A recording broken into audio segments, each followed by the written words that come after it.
Centre administratif, je vous écoute. Bonjour madame, je suis Olivier Wendell Douglas. Olivier, Wendell, Douglas, vous téléphonez à 3? Ah, non, c'est moi, Olivier Wendell Douglas. Je voudrais parler au bureau qui s'occupe des fermiers indépendants. Le bureau est fermé. Quand sera-t-il ouvert? Au mois de juin. Quoi, en juin? Oui, monsieur. Il est ouvert pendant une semaine pour trier les cartes, expédier les feuilles d'impôt et il ferme pour 1 an. Eh bien, je voudrais trouver un travail comme ça. Je vais vous donner le bureau d'embauche. Non, attendez. Voulez-vous me passer mon député, s'il vous plaît? Oui, monsieur. Quel est son nom? Je n'en sais rien. Quel est le numéro de votre secteur? Ah, je ne sais pas. Dans ce cas, je ne peux pas vous dire qui est-ce. Que dois-je faire? Vous feriez mieux d'aller demander à vos voisins. Je ne sais pas qui c'est. Et toi, Franck? Bon, j'en sais rien. Est-ce que tu le sais, Sam? Aucune idée. Mais quelqu'un ici doit savoir qui est notre député. Mais non, Arnold. Toi, tu es l'assistant du shérif. Ça m'est égal de savoir.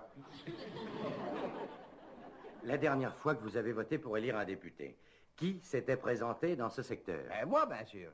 Ah oui. Et j'ai été battu. Qui a été élu? Personne? Vous étiez plusieurs? Non. Alors c'est vous. Non. Vous voyez ici, les élections ont lieu le premier lundi après le premier mardi de septembre. Mais tout le monde dans la région pensait au premier mardi après le premier lundi. Et ils sont tous venus ce jour-là. Et naturellement, il était trop tard. C'était en quelle année? En 1922. Et vous n'avez pas eu d'élection depuis? Pas pour élire un député. Quoi, cette circonscription n'est pas représentée à la Chambre des députés? Oh, ça m'étonnerait. Dans une démocratie, chaque citoyen a droit d'être représenté. C'est à cela que servent les révolutions. Et cette phrase de Patrick Henry, imposer à un peuple qui n'a pas voté, c'est de la tyrannie. Ouais. Bon, on voudrait pas que M. Henry ait des ennuis.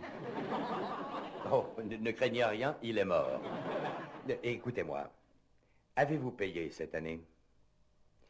Très bien, je vous demande de ne pas payer. On va avoir une amende. Non, vous n'aurez pas d'amende. Je me charge de trouver l'homme qu'il nous faut. Un bon boxeur. Le gouverneur. Demandez les souvenirs de notre capitale, achetez un souvenir de notre jolie capitale. Monsieur Hannet, Monsieur Douglas, vous partez en voyage? je vais à la capitale. Vous voulez des souvenirs, sans doute? Non, Ah, vous ferez des économies si vous les achetez ici, moitié prix. Non, inutile d'insister. Passez-vous de drapeau. Vive notre gouverneur. Remarquez que le nom n'y figure pas. Vous pouvez l'agiter dans n'importe quel état. C'est très astucieux, mais je n'en ai pas besoin. Que pensez-vous de cela pour votre boutonnière? C'est la fleur de notre état, la mauvaise herbe. Vous avez attrapé la maladie de l'état, le rhume des foies. Vous savez quel est l'animal de l'état? Non. Le kangourou. Et remarquez le slogan de l'État, ne perdez pas espoir. Non, je n'ai pas besoin de... Vous préférez peut-être acquérir l'un de nos fameux gentils poissons de l'État. C'est une parfaite imitation de l'anguille électrique.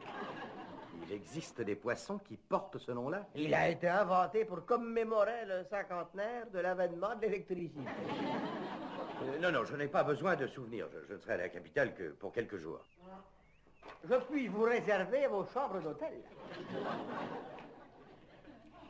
Tout vous est bon pour gagner de l'argent. Je préférerais qu'on m'en donne. Mais écoutez, la capitale regorge de monde ces temps-ci.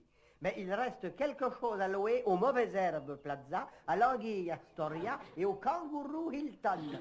Mais je vous recommande l'hôtel du Rouge-Gorge. Avant que je... Quel est le nom de l'hôtel? Oh, il doit rester l'appartement des présidents ou celui des rois, mais personnellement, je choisirais l'appartement des présidents. Il coûte 50 cents de plus, mais il le vaut bien. Monsieur Hannet, plutôt que d'avoir affaire à vous, je préfère dormir à la belle étoile. Votre femme part avec vous? Oui. Alors, j'ai là une gentille petite tante. Voulez-vous remballer cette tente et vos souvenirs et me ficher le camp? Vous ne voulez vraiment pas descendre à l'hôtel du Rouge-Gorge?